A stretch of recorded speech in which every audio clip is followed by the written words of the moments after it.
नमस्कार, स्वागत है आप सभी का सेहत से जुड़े हमारे खास कार्यक्रम हेल्थ गुरु में। मैं हूं आपके साथ ज्योति सिंह।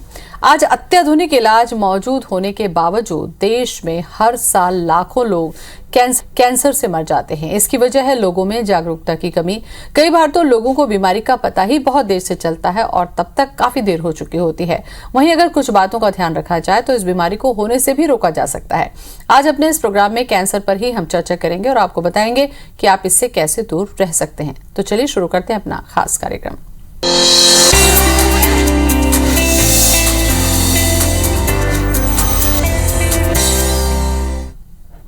और इस विषय पर चर्चा करने के लिए हमारे साथ जुड़ रहे हैं मशहूर कैंसर रोग विशेषज्ञ doctor Ajay Hadiya. Doctor Ajay, show में बहुत बहुत स्वागत है आपका। नमस्कार जी। डॉक्टर अजय, अगर बीमारियों के लिहाज से देखा जाए तो दिल की बीमारी के बाद दूसरे नंबर पर शायद कैंसर ही आता है, जिसमें बहुत ज़्यादा लोग पीड़ित हो रहे हैं, चाहे फिर वो किसी भी तरह का कैंसर क्यों न हो। क्या इसके पीछे सबसे पहले कारण आप देखते हैं कि कैंसर की बीमारी इतनी तेजी से बढ़ रही है? बिल्कुल, आपने सही कहा कि हृदय रोग के बाद में सेकंड नंबर पर कैंसर रोग जो डे बाय डे फैलता जा रहा है। और इसका जो प्रमुख कारण हम देख रहे हैं कि हमारी जो लाइफस्टाइल है, लाइफस्टाइल के परिवर्तन होने से और इसके साथ में हम जो अस्वस्थ जो खान पान हो रहा है, हमारा जो खाना होता है, हमारा भोजन होता है, उसमें पेस्टिसाइड्स का इस्तेमाल किया जा रहा है और यह पेस्टिसाइड ही एक कैंसर पैदा कर रहा है और बहुत सारी बीमारियां पैदा कर रहा है। और इसीलिए हम देखते हैं कि डे बाय डे कैंसर बढ़ता जा रहा है। बिल्कुल, चूँकि आप कैंसर रोग विशेषज्ञ हैं डॉक्टर अजय, भारत में अगर देखा जाए या मध्य प्रदेश छत्तीसगढ़ की हम बात करें, कौन सा ऐसा कैंसर है जिसकी तकलीफ लेकर मरीज आपके पास ज़्यादा संख्या में पहुंचते हैं? देखिए, इस समय सबसे ज़्यादा के जो कैंसर के रोगी हमारे पास आ रहे हैं वो आ रहे हैं माउथ कैंसर के, बगल म्यूकोसा के, टंग कैंसर के। उसका जो प्रमुख कारण है कि जो लोग टोबैको का, तंबाकू का जो लोग सेवन कर रहे हैं, स्मोकिंग कर रहे हैं, उन्हें बहुत ज़्यादा मात्रा के अंदर माउथ कैंसर हो रहा है। और माउथ कैंसर के पेशेंट बहुत ज़्यादा की संख्या में आ रहे हैं। यूँ तो हमारे पास सभी प्रकार के कैंसर के मरीज आ रहे हैं, परंतु स्पेशली माउथ कैंसर के बहुत ज़्यादा मरीज हैं। जी, चूँकि काफ़ी गंभीर बीमारी है डॉक्टर अजय, अगर शरीर में किसी भी हिस्से पर कैंसर अपना अटैक करता है तो क्या अलग अलग अंगों के हिसाब से लक्षण आते हैं या कोई ऐसे कॉमन लक्षण जिसको समझा जाए कि गंभीर बीमारी की तरफ इशारा करता है?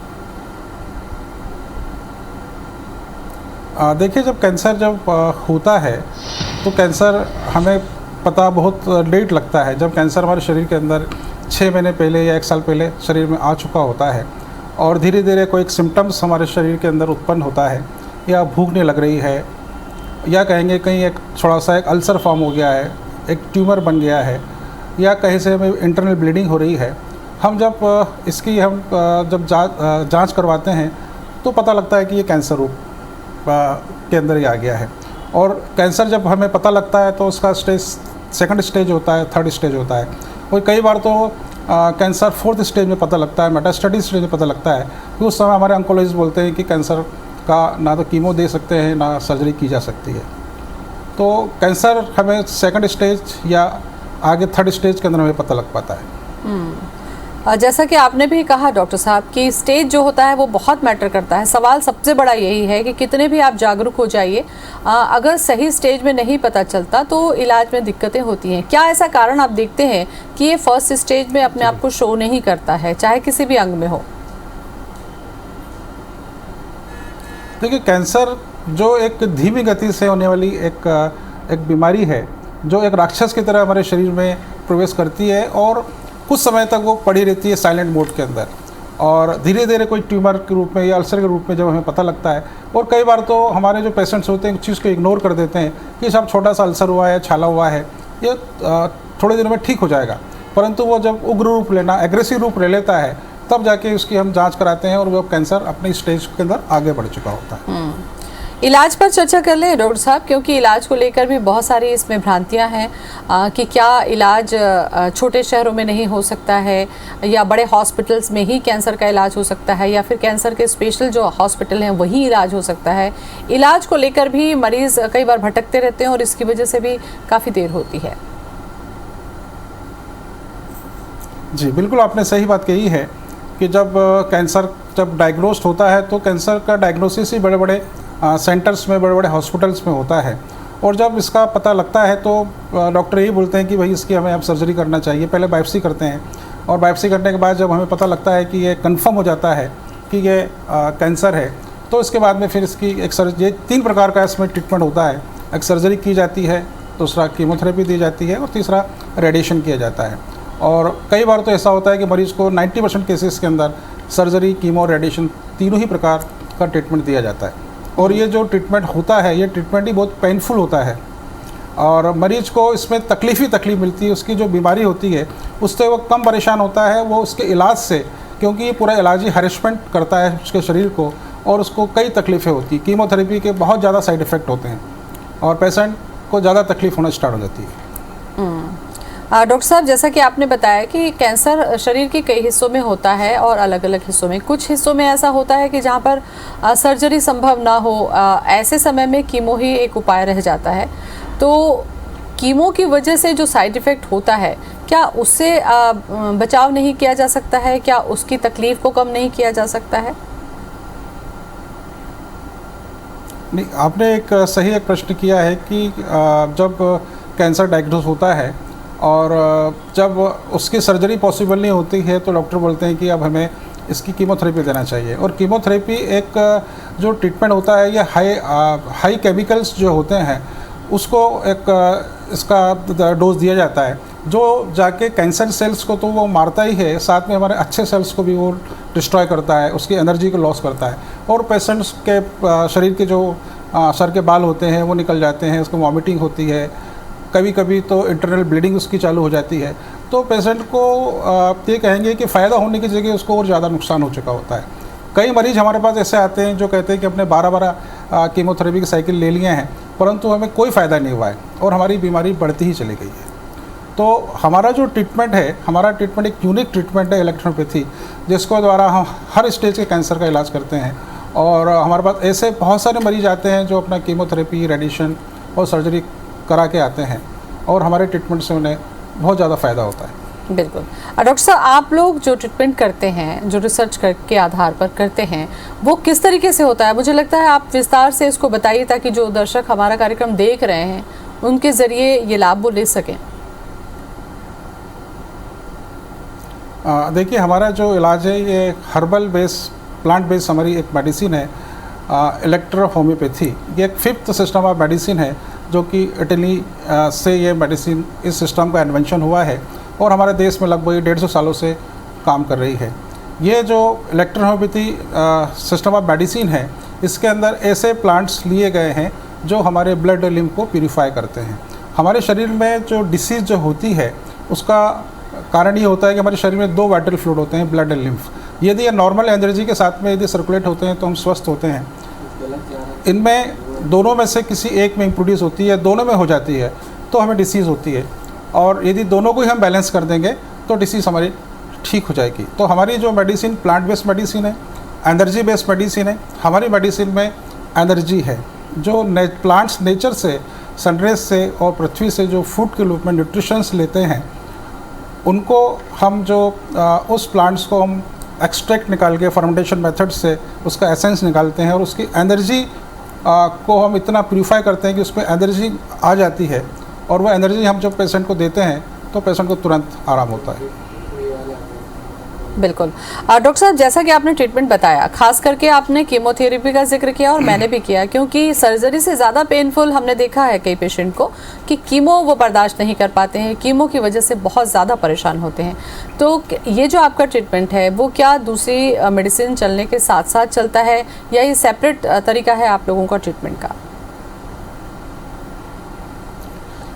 आपने बिल्कुल सही क्वेश्चन किया है कि हमारे पास ऐसे 90% ऐसे पेशेंट्स आते हैं जो बड़े बड़े हॉस्पिटल्स, टाटा मेमोरियल, एम्स और हमारे देश के बड़े बड़े जो कैंसर हॉस्पिटल है, वहाँ से वो अपना सब इलाज कर चुके होते हैं, अपनी वो सर्जरी करा चुके होते हैं, रेडिएशन करा चुके होते हैं, कीमोथेरेपी करा चुके होते हैं और डिसीज़ उनकी प्रोग्रेसिव होती है और डिसीज़ उनकी बढ़ती चली जाती है और एक स्टेज ऐसी आती है कि हमारे कैंसर रोग विशेषज्ञ बोलते हैं कि अब इसका इलाज संभव नहीं है और आप घर ले जाके इनकी आप सेवा कीजिए।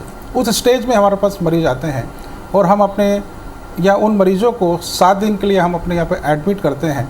और हमारा जो ट्रीटमेंट है बहुत ही फ्रेंडली ट्रीटमेंट है। पेशेंट्स की हम एनर्जी लेवल और को हम बूस्टअप करते हैं, इम्यूनिटी लेवल को हम बूस्टअप करते हैं 7 दिनों के अंदर। और हम देखते हैं कि हमारे पास ऐसे मरीज आते हैं जो मॉर्फिन लिए होते हैं, जिनका मॉर्फिन के बाद भी पेन बढ़ता ही जाता है, तो वो हमारे हॉस्पिटल में आते हैं। उनकी मॉर्फिन हम बंद कर देते हैं, एलोपैथी ट्रीटमेंट हम पूरा बंद कर देते हैं। और हमारी ही मेडिसिन से कुछ ही घंटों में, 24 घंटे, 48 घंटे, 72 घंटे में उनका जो पेन होता है वो 70% 80% कंट्रोल हो जाता है। तो इस प्रकार से जब पेन जब कंट्रोल होता है तो डिसीज़ के अंदर भी उसका इम्प्रूवमेंट होता है। हम ये कहते हैं कि हमारी जो मेडिसिन है वो एंटी इन्फ्लेमेटरी है, एंटी एनाल्जेसिक है, जो कि कैंसर के जो ट्यूमर होते हैं उसकी जो सेल्स होती है उसकी इन्फ्लेमेशन को कम करती है। साथ में जो भी उसके जो साइड इफ़ेक्ट होते हैं या उसके जो कारण होते हैं उसको भी ये ठीक करती है। डॉक्टर साहब, चूँकि इस पर रिसर्च हो रहा है और आपने इस पर काफ़ी काम भी किया है, किन किन कैंसर के पेशेंट में आपने देखा कि बहुत तेज़ी से रिकवरी हुई, स्टेज के हिसाब से या अलग अलग शरीर के हिस्सों के कैंसर के हिसाब से? देखिए, हमारे पास जब पेशेंट आते हैं हम बोलते हैं कि यदि हमारा जो पेशेंट यदि हमारे पास अर्ली स्टेज में आता है या ये कहेंगे कि उसने बिना कीमो, बिना रेडिएशन और बिना बायोप्सी के यदि हमारे पास आ जाता है तो पेशेंट की रिकवरी बहुत जल्द होती है, क्योंकि उस पेशेंट का जो एनर्जी लेवल होता है वो उसका बढ़ा हुआ होता है, तो पेशेंट की रिकवरी बहुत अच्छी होती है। अभी जस्ट ही मैं आपको एक बात कहना चाहूँगा। एक पेशेंट मेरे पास आए थे, एक लेडी थी 42 ईयर्स की, उसको नेजोफेरिंक्स था, नेजोफेरिंक्स में ट्यूमर था और उसके कारण से उसकी जो नाक में ब्लॉकेज हो गया था और साथ में उसको ब्रेन के अंदर मेटास्टेटिस हो गया था। पेशेंट लगभग 6 महीने तक अपने माउथ से सांस ले रहा था, उसकी रेडिएशन हुआ, उसकी कीमोथेरेपी हुई और लास्ट में उसको इतना पेन चालू हो गया कि वो मॉर्फिन पे आ गए। वो उनको हमारे बारे में पता लगा और वो हमारे इंदौर आए, यहाँ 7 दिन भर्ती रहे और 7 दिन में हमने देखा कि उनका जो नोज़ में ट्यूमर था वो ठीक हो गया। और अभी उन्होंने 25 दिन के बाद में जब दोबारा से MRI कराई तो पता लगा कि उनका जो ब्रेन के अंदर मेटास्टेटिस था वो उनका ठीक हो गया। मतलब 25 दिनों में मेटास्टेटिस ब्रेन का ठीक हो गया। ये इसकी एक रिपोर्ट है जिसके अंदर ये कहा गया है कि उनका जो मेटास्टेटिक ब्रेन ट्यूमर था वो ग्रेनोमा में चेंज हो गया है। तो इतने अच्छे रिजल्ट मिलते हैं कि मेटास्टेटिस कैंसर भी ठीक हो रहा है हमारे यहाँ पर। बिल्कुल।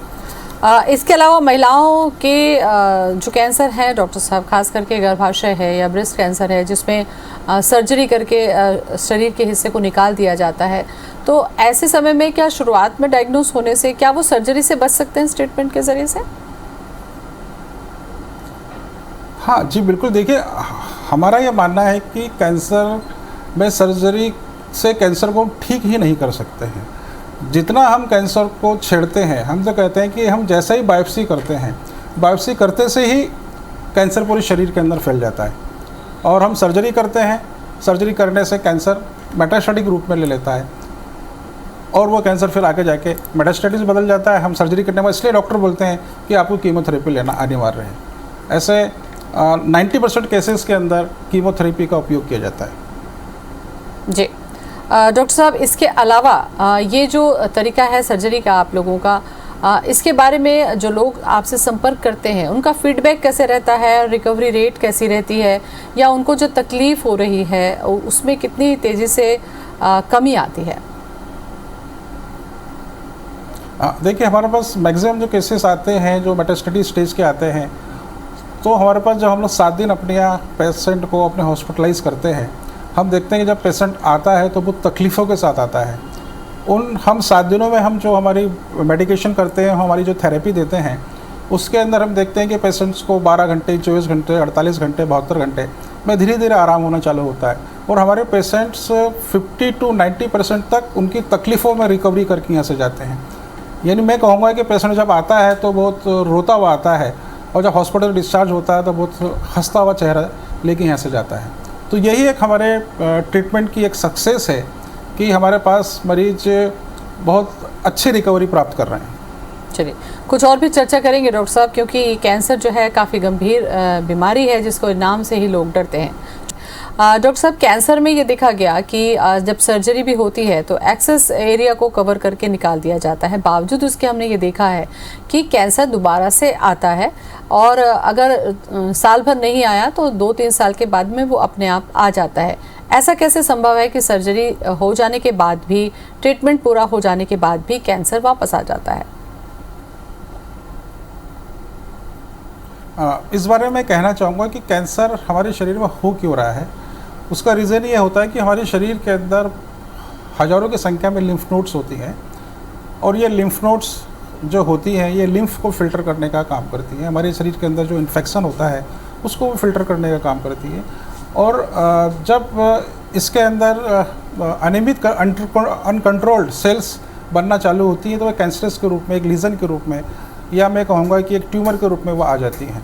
और वहाँ पे जब हम उसको जब ऑब्स्ट्रक्शन होता है वो फिर किसी ना किसी शरीर के आर्गन्स को वो कंप्रेस करती है और वो तकलीफ़ होना वहाँ पे चालू होती है। तो उस समय जब इसकी हम सोनोग्राफी करते हैं या हम सिटी स्कैन करते हैं, पेट स्कैन करते हैं, तब हमें पता लगता है कि हमारे इस शरीर के अंदर यहाँ पे एक ट्यूमर फॉर्म हो गया है। तो उस समय हमारे डॉक्टर्स बोलते हैं कि हमें अब इसके लिए हमें यहाँ पर बायोप्सी करने की आवश्यकता है। तो जैसे ही हम बायोप्सी करते हैं तो वो जो ट्यूमर होता है उसके जो सेल्स होते हैं हमारे शरीर के सभी लिम्फ नोड्स के अंदर फैल जाते हैं। यह कहेंगे कि पूरे शरीर के अंदर वो कैंसर फैल जाता है। इसलिए हमारे डॉक्टर्स बोलते हैं कि हमें तुरंत सर्जरी करने की आवश्यकता है और हम उसकी सर्जरी कर देते हैं। सर्जरी करने के बाद मैक्सिमम केस के अंदर हम उन जो अन्य आर्गन्स में जो लिम्फ नोड्स के अंदर जो कैंसर फैल गया है वहाँ पर हम कीमोथेरेपी के द्वारा हम उसको उस सेल्स को वहाँ पे डिस्ट्रॉय करने की कोशिश करते हैं। परंतु यहाँ पर कैंसरस सेल्स भी डिस्ट्रॉय होते हैं और अच्छे सेल्स भी डिस्ट्रॉय होते हैं। एनर्जी का बहुत लॉस हो जाता है। इसके बाद में हम देखते हैं कि कैंसर कुछ समय के लिए, 6 महीने के लिए या साल भर के लिए उसकी ग्रोथ रुक जाती है, वो वहाँ पे शांत पड़ा रहता है। पर जैसे ही उसको फिर से माहौल पैदा होता है, माहौल मिलता है और फिर वो एक्टिव हो जाता है और फिर से कैंसर फैल जाता है। तो इसलिए हम कहते हैं कि कैंसर 6 महीने के अंदर, साल भर के अंदर, 2 साल के अंदर रिकरेंस होकर आता है और जब वो दोबारा लौट के आता है तो बहुत ही भयानक रूप से उसका रूप होता है और उस समय पेशेंट्स को पेन डेवलप हो जाता है, तकलीफ़ें बहुत ज़्यादा हो जाती है। तो उस कंडीशन में हम जब रिकरेंस कैंसर होता है तो उस समय कीमोथेरेपी भी बहुत ज़्यादा वर्क नहीं करती है और इसलिए पेशेंट्स ज़्यादा तकलीफ में होता है। डॉक्टर साहब, लेकिन कीमोथेरेपी जो ट्रीटमेंट है, जैसा कि आपने कहा कि कीमोथेरेपी के बाद इम्यूनिटी इतनी ज़्यादा वीक हो जाती है कि वो फिर दूसरी बीमारियां भी होने लगती हैं। तो कीमो की वजह से भी अगर लाभ नहीं हो रहा है तो फिर क्यों इतनी लंबी लंबी कीमोथेरेपी जो है वो सजेस्ट की जाती है, ये भी एक सवाल है।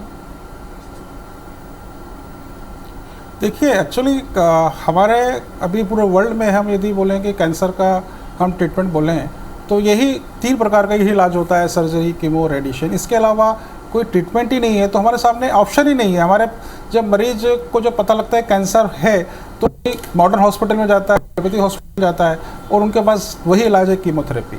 और कीमोथेरेपी से आज तक एक भी मरीज ठीक नहीं हुआ है। लाइफ उसकी बढ़ जाती है। कई बार क्या होता है कि अर्ली स्टेज में कैंसर होता है, सर्जरी कर देते हैं, कीमोथेरेपी दे देते हैं। तो कई बार हम देखते हैं 1000 मरीजों में से 1% मरीज होते हैं कैंसर 10 साल, 15 साल या 20 साल भी वो मरीज अपनी लाइफ को जी लेता है। परंतु मैक्सिमम केसेस के अंदर उसकी लाइफ 6 महीने, साल भर, 2 साल, 3 साल, 4 साल ही होती है, इससे ज़्यादा नहीं होती। तो ऐसे में ये जो ट्रीटमेंट है आपका, वो किस तरीके से शरीर में कैंसर के जो है सेल्स को ख़त्म करता है या दोबारा रिग्रोथ करने से रोकता है? देखिए, मैंने अभी आपको बताया कि हमारा जो इलेक्ट्रोपैथी सिस्टम है, मेडिसिन है, इसकी जो कॉज है कि हमारे शरीर में 2 वाइटल फ्लूइड होते हैं, ब्लड और लिम्फ। उसकी ही इम्प्योरिटी से हमें डिसीज़ होती है। तो यदि ब्लड लिम्फ को हम प्यूरिफाई कर देंगे, हमारे इलेक्ट्रोपैथी में ऐसे दिए गए हैं जो ब्लड और लिम्फ को प्यूरिफाई करते हैं। तो यदि हम दोनों को प्यूरिफाई कर देंगे तो वो कैंसर या अन्य जो भी बीमारी है वो पूर्ण रूप से रूट से, जड़ से वो ख़त्म हो जाती है। अभी एक पेशेंट मेरे पास आए थे जिनको ब्रेस्ट डक्टल कार्सिनोमा था और उन्होंने उसका एक सर्जरी करा ली। सर्जरी करने के बाद में बॉम्बे में कहा गया कि इनको दोबारा से इनको कीमोथेरेपी, रेडिएशन देना पड़ेगी। अब वो जो पेशेंट थे उनकी फैमिली में 1-2 डॉक्टर भी थे। तो उन्होंने कहा कि नहीं, हम यदि रेडिएशन और कीमो ले लेंगे तो मेरी लाइफ तो अभी 60 साल की और यदि मैं 1 साल भी नहीं जी पाऊँगी। तो उनको हमारे बारे में पता लगा। वो जब हमारे पास आए और उन्होंने हमारा इलाज लेते हुए 4 महीने उन्होंने इलाज लिया, और अभी हाल ही में दोबारा से उन्होंने वापस से उसका CT स्कैन कराया है, तो उसके अंदर उनका जो भी लिम्फ नोड्स थी या जो भी चीज़ें थी वो भी ठीक हो गई हैं। तो ये है कि उन्होंने हम पे विश्वास किया और उस विश्वास के अंदर हम सक्सेस हुए, और जो भी इनकी दिक्कतें थी, जो भी आगे कैंसर रिकरेंस होना था, वो लिम्फ नोड्स वापस से वहाँ से कंट्रोल हो गई हैं, बिल्कुल ठीक हो गई हैं। बिल्कुल। समय चूँकि अब ख़त्म हो रहा है डॉक्टर अजय, कोई संदेश इस वक्त आप देना चाहें सामान्य लोगों को भी या फिर जिन्हें कैंसर है उन लोगों को भी? देखिए, मेरा तो सबसे प्रमुख संदेश हमारे जो कैंसर मरीजों के लिए हैं, क्योंकि कैंसर जब होता है तो कैंसर के मरीज कैंसर के इलाज से वो अपना जीवन खोते हैं। कैंसर को यदि प्राकृतिक तरीके से हमें ठीक होना है तो हमारे मरीजों को एक सलाह दूंगा कि वो प्रोटीन डाइट बिल्कुल ना लें। एलोपैथी में कहा जाता है कि आप प्रोटीन डाइट लीजिए, और प्रोटीन डाइट को डबल कर दी जाती है। तो क्या होता है, कैंसर का जो खाना है वो प्रोटीन ही होता है। तो बिल्कुल हमें प्रोटीन डाइट बंद करना है। हमें जो खाना खाना है वो हमें अल्कलाइंस खाना खाना है। हमें वेजिटेबल और फ्रूट्स का ज़्यादा इस्तेमाल करना है। हमें सुबह 7 बजे से 12 बजे के बीच हमें हमारा जो भी वेट है उससे 10%, यदि हमारा वज़न 50 किलो है तो हमें 500 ग्राम हमें फ्रूट्स खाने हैं। 12 से 1 बजे के बीच हमें वेजिटेबल्स और हमें थोड़ी चपाती खानी है, और रात को 7 बजे के पहले हमें खाना खाना है। तो यदि इस प्रकार से यदि हम अपना खाना कर देंगे, साथ के अंदर हमें डेयरी प्रोडक्ट, हम कहेंगे कि दूध से बनी चीज़ें या ड्राई फ्रूट्स और नॉनवेज, ये हमें बिल्कुल हमारे खाने के अंदर बिल्कुल हमें बंद करना है।